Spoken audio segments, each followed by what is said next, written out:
Ah, la grande bromance franco-musquienne, c'est fini. On y croyait pourtant.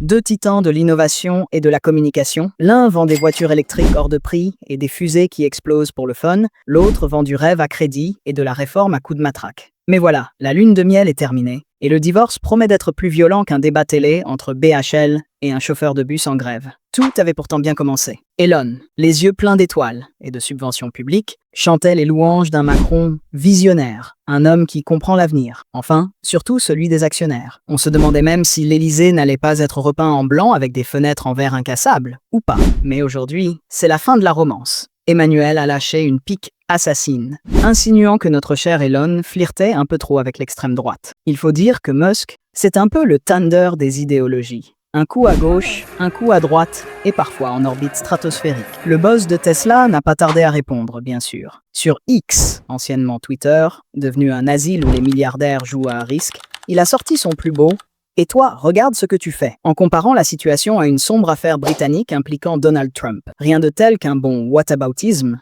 pour esquiver le sujet. C'est comme un patron qui, quand on lui parle d'augmenter les salaires, réplique « Oui, mais en Chine, ils fabriquent des iPhones à main nue ». On découvre donc qu'Elon Musk, en plus d'être un génie de l'automobile et de l'espace, s'improvise maintenant analyste géopolitique. À ce rythme, dans 6 mois, il nous expliquera que la guerre froide, c'était juste un bug de l'interface Est-Ouest, et que Poutine devrait investir dans la livraison de kebabs par drones autonomes. Macron, lui, continue son numéro d'équilibriste. Un coup à Davos pour faire des câlins aux milliardaires, un coup à l'Assemblée pour rappeler qu'il aime le peuple, mais de loin, avec des jumelles. Il voulait peut-être juste se faire le malin devant ses ambassadeurs, ses super VRP de la diplomatie, mais voilà, il a vexé le grand Manitou de la tech. Et un Musk vexé, c'est comme un enfant capricieux qui a trop de jouets. Il peut décider du jour au lendemain de les jeter dans l'espace, ou pire, de les vendre à l'Arabie Saoudite. On se croirait dans une mauvaise telenovela.